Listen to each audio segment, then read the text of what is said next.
Hi little commas, welcome back. That was a funny week.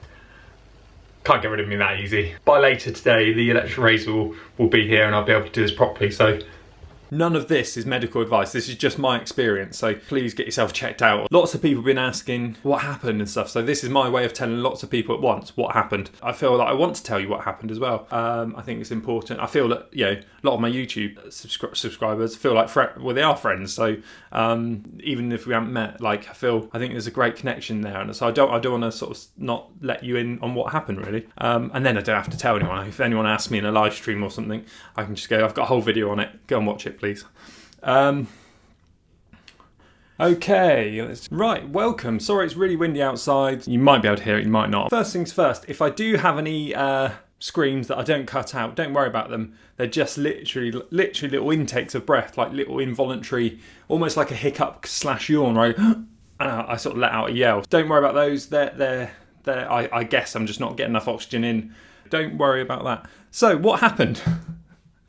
Long story short, we survived a pulmonary embolism, which is a blood clot in the lung. A suspected DVT in the leg in November when I had the leg issues. The clot breaks off, travels to the lung and sort of lodges itself there and can move from there. So let's go back to last week. I did a few Zwift races. To be honest, I haven't been feeling great for, well, this year really, so since December, November, haven't been feeling that good, haven't been sleeping that well. Definitely the last sort of 6 weeks haven't been sleeping that well, which is unlike me. Struggling to get out of bed in the morning and stuff. Coffee hasn't had a big hit. When I have coffee, it doesn't hit. Been trying to eat too much, I just don't feel I've had enough energy. So I sort of put it down to other stuff, put it down to sort of winter blues, potentially not getting enough sunlight, not getting enough exercise because of the leg mainly, stopping me from doing that in sort of November and stuff. So last week I'd been doing some hard Zwift races and stuff, and then so Friday I sort of woke up. I had what I assumed had happened was like I'd pulled a muscle or something on the rollers on the bike. Which can happen, or maybe I've just held myself wrong. It's just when I sort of slipped off one of the ones at the end, I sort of pulled. That's what it felt like almost like a stitch, like a little. Anyway, so I felt fine. I didn't feel bad. I didn't feel great, but I didn't feel bad. So I thought, right, let's get out. So Saturday, I thought I'd get out, film this episode. So film this episode with Bullet. The plan was to go to Wedding Cross, do 2 long super tucks down from Wedding Cross. Got to sort of Dunster. And I knew something wasn't right. I knew my legs weren't working. I wasn't gasping for breath. I wasn't in a lot of pain. I was just like, a bit uncomfortable. But I knew something wasn't right because I was going up to that little climb up to Dunster Castle, and I was just like snaking up there, which is going across the side of the road. And I just thought, there's something not right here. So I just said to Bullet there, I said, look, let's film a quick bit here, and we'll just say, I mean, you guys didn't know in the main episode that I was going, what the plan was. So we headed back to Minehead, saw Bill and Dave on the way back. Got back to Minehead, and I just did these 2 runs down. So I nearly had one then. These 2 runs down Parkhouse Road. I just thought 2 of those down there, bang, done, let's get home. I kind of felt like going home then, but to be honest, I also thought I've wasted Bullet's time and my time by sort of going out and filming. So then I thought, at least I get something out. At least I scrap something together. I'll get that into an episode. I'll get something out for Sunday night. Anyway, going up the first time, going up this steep hill, I sort of thought, yeah, something not right here. Why can't I do this? And I was going up and I had to stop, which was kind of probably looking back now, there's probably lots of warning signs where throughout the last couple of months, but there's some very obvious ones last 6 weeks I've been quite cold in the evenings, and hands have been cold all the time, and it's stuff like that when that will go, well, your hands are never cold, and you just go, oh no, it just must be one of those days or something. I'll just have a cup of tea, put a blanket over me, and should have known. And there are loads of those little signs. Probably a few of them will crop up here and there. Mainly it's probably the fatigue that the heart's been under to sort of cope with it, whilst trying to still then do a few Zwift races and everything else. So anyway, back to that hill. So I got halfway up. You'll see on Bullet's got a whole video of me riding with him, and he did say, do you mind? No, he didn't say. I said, you haven't uploaded your ride from Sunday, your video. And he said, oh, I didn't think you'd want me to. And I said, I think it's quite important for people to see that side of it, where that's a complete behind the scenes of that ride on Sunday. He has cut out a few times where I've said, talking and stuff. But yeah, most of it is the behind the scenes ride, and it just goes to show that maybe you're very close to not being here and not very well at all, but you can still function. I said, no, definitely upload it. There's nothing in there I wouldn't want anyone to see. And it's good for him because now he's got some evidence of when he dropped me uphill.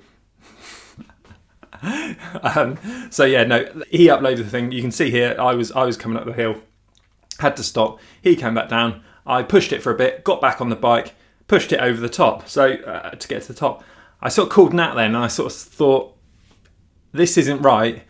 I won't make it up Staunton Road back home on the bike for sure. And I don't really fancy walking up there. So I just said to Nat, look, if you can come and pick me up, I've just got to do this one run down to Park House. Actually, 2. So I went down, she pulled the van up, Bullet was halfway down filming, I got back to the top, she dropped me back to the top, I went down again, and then the episode was over and Nat took me home. I even filmed in the van on the way back for Behind the Com, and I was just like, something's still not quite right. There he goes. Hi, Behind the Com. We've been out filming. Had a bit of a problem last night, which I feel like I've torn a muscle or something in my ribs. That's what the feeling is. Like my intercostal muscles sort of struggling a bit. But I still struggled to get up Park House Road, so I had to call in I literally had to get Nat to come. But Bullet, bless him, he was like, don't worry, Scott, if you can't do it, we'll do a Q&A, or we'll do an Ask Me Anything, or I'll do a ramp test if you want me to do a ramp test. And I was like, oh, thanks, Bullet. I do appreciate it, but it's just annoying because I really wanted to do a good episode today. It's me and Bullet on bikes. Well, it can't go that bad, can it? So Saturday afternoon, I'm not going to do the Ed Lavro. Might be just from, I don't know, it was hurting a bit yesterday, wasn't it? Anyway, fast forward that to Saturday night.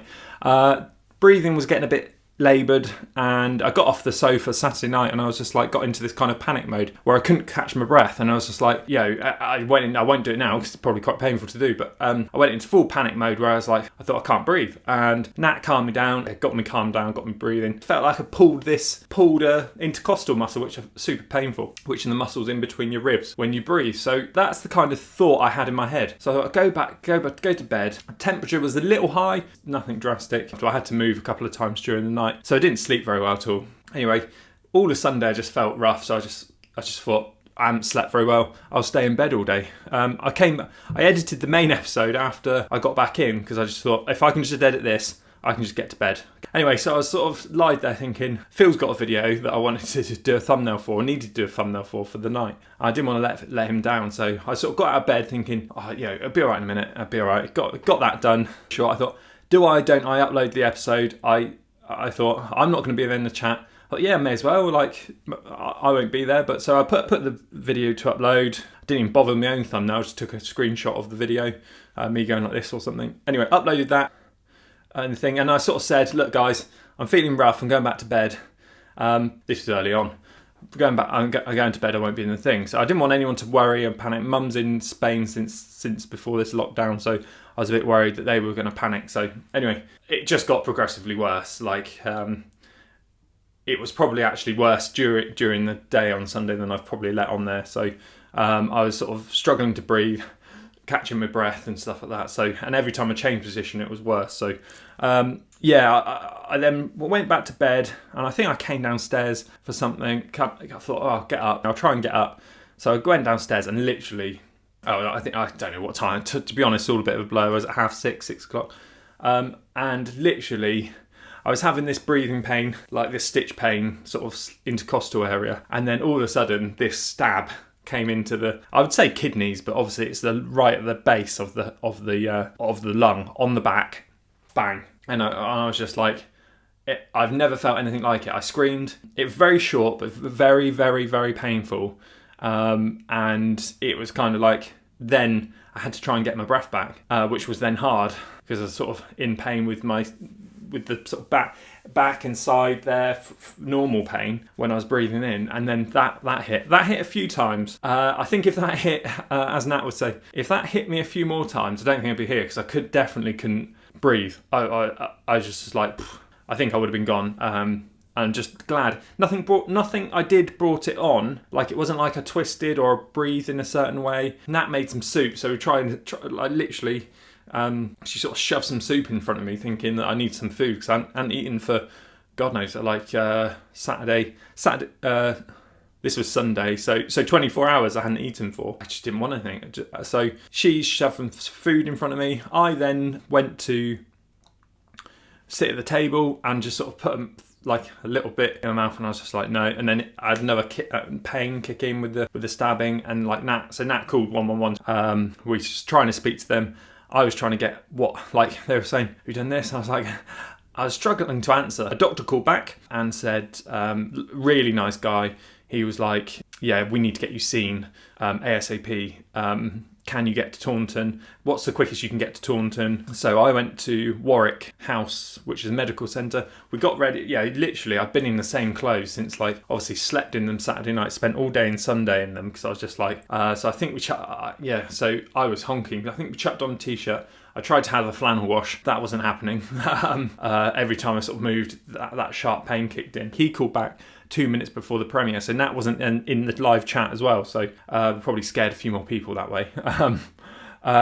So then we went off to Taunton, saw a GP. By this time, the breathing was still bad, but the pain had stopped. That stabbing pain had stopped, but the breathing pain was still there. So I was still struggling, sort of get out the van, walk to the GP thing. Obviously, Nat's not allowed in anywhere with me, so got in there.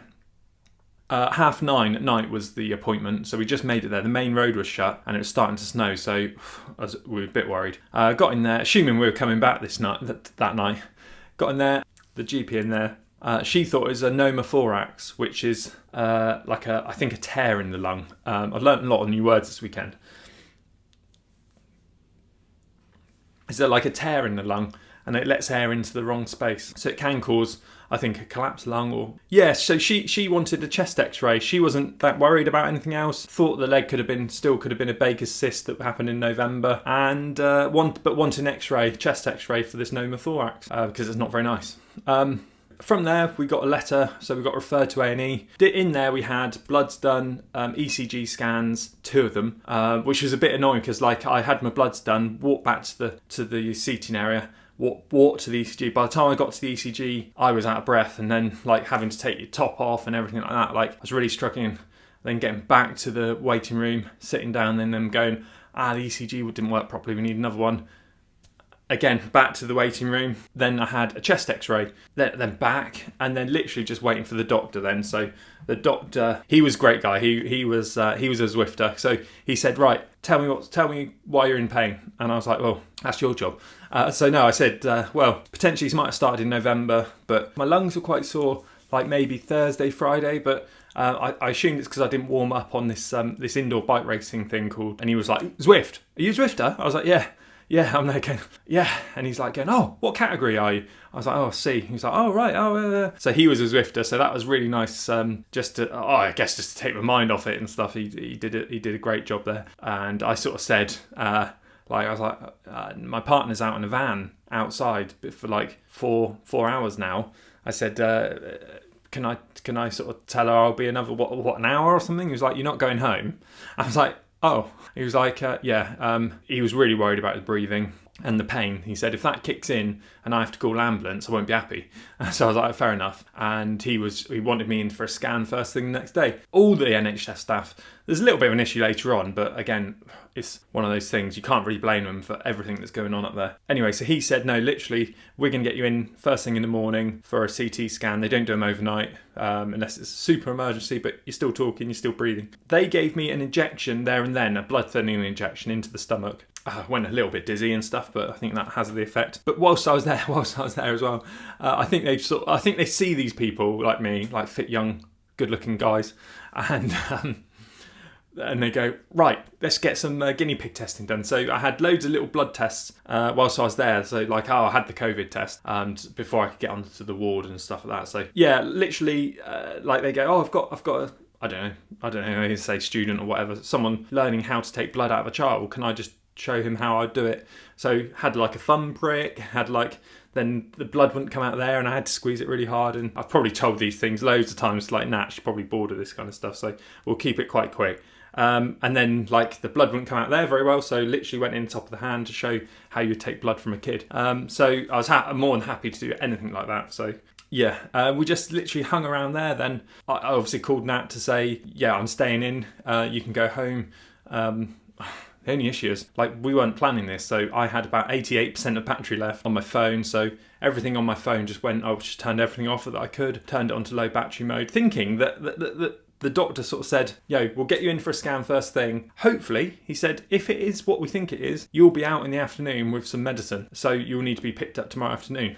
They don't want to keep people on the wards any longer than they have to at the moment. So that was that. So I think Nat got back home at about 2 o'clock in the morning. 2:30 or something like that, so I don't know. And then I was just left in sort of A&E, sat there feeling sorry for myself, thinking I'm up here, I stink, I haven't got a phone charger and stuff like that. But anyway, not that that mattered, but I just wanted to keep Nat informed and stuff. I think it was about 2:30, 3 o'clock. I got onto the ward. I had my own little room, which was fantastic. And actually, I don't know if it was the blood thinners or whatever, I could sleep. I could find a position where I get to sleep. I get to sleep. 20 minutes later, someone's coming in, taking my blood pressure. And it felt like another hour maybe had gone past, or 40 minutes or something.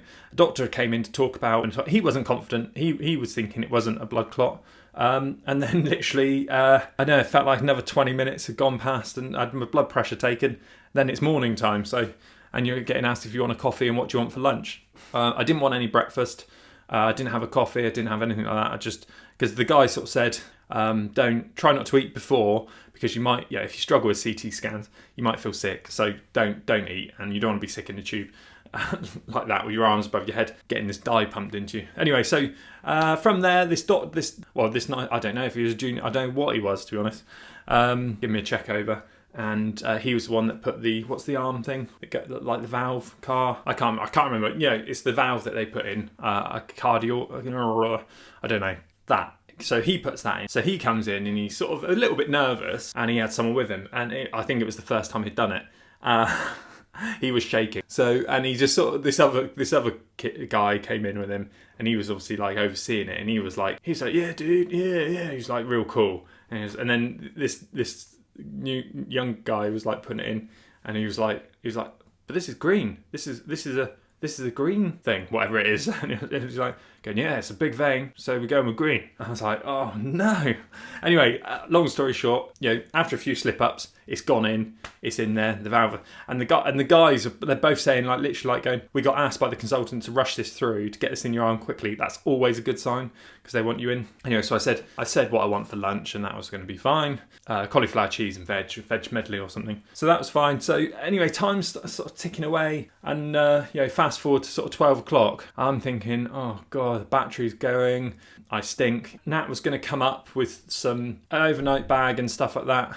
But I said, let's just hold off, because you hopefully be coming to pick me up. So we sort of held off her coming up. Anyway, getting a bit lost now.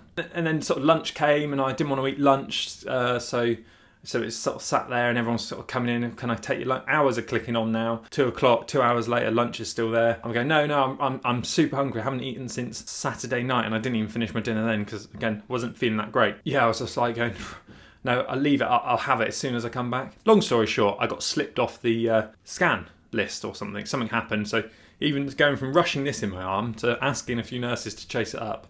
Finally, at 4 o'clock, I sort of said, look, snow was due. I didn't know if the road was shut. Phone was getting like super low, and I just said, like, can you please just chase it up, or I'll ask someone to come up with a bag of stuff, so at least I can change my pants. And he was like, yeah, chased it up. Been slipped off the list somehow. So they try and rush it through, get me in there. An hour later, 4 o'clock, 5 o'clock, 4 o'clock.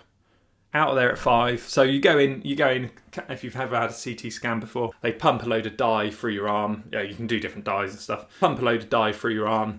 That's an interesting sensation. Makes you feel that you've wet yourself, and the taste is horrendous. Anyway, so the guy in there was like, can you confirm the first line your address? I was like, yeah. So I did that. It's like Staunton Road. And he was like, Staunton? Is that a steep hill? I was like, yeah. So apparently one of his girlfriend's grandparents used to live here or something like that. So yeah, and literally coming out, and then literally as a waiting game, they said 45 minutes to an hour to get the results. So I was literally there waiting.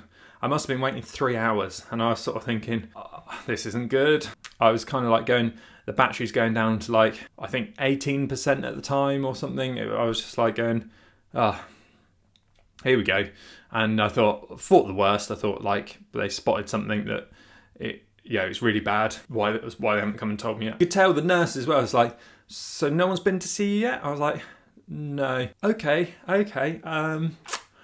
Well, I'll chase that up again. I'm sure it'll be fine. And I was thinking, like, flipping hell. So anyway, the doctor came in. Literally, she sort of said, it is a blood clot on the lung. We've spotted that. There's potential some secondary infraction or something like that, which means that there's potentially some dead lung. But again, just get better. Get this clot sorted. And they're going to put me on some meds, get me out there. They want to do some more guinea pig testing, which they would have done straight away. They would have done, I guess, the next day or she said next couple of days. But obviously at the moment they just want you off the ward as soon as you can. As soon as those drugs kick in, it can start, working into your system, thinning the blood, stopping the clot from getting worse. So she was asking about the leg. They think there's clots in the leg still. So it's the same medicine technically. So I'm on blood thinners. So I'm on Teddy Roxbin. So that's what I'm on, and I take 2 of these a day now for the first 3 weeks, and then I go down to 1 pill a day, which I've already got. So thank you to Janet from the doctor's surgery that already called up and got that checked out. We've already picked up from the pharmacy, so we've got the 3 weeks time. We go down to 1 pill. Yeah, and this just works. So what happens is it doesn't thin your blood; it stops your blood from clotting. Yeah. So what will happen where the clots are, they won't get any worse, and then your body just naturally works its way onto them. So other than getting forgotten about, but you can't blame them for everything that's going on up there. It's crazy, and even there's a pregnant nurse sort of pushing me out to get discharged.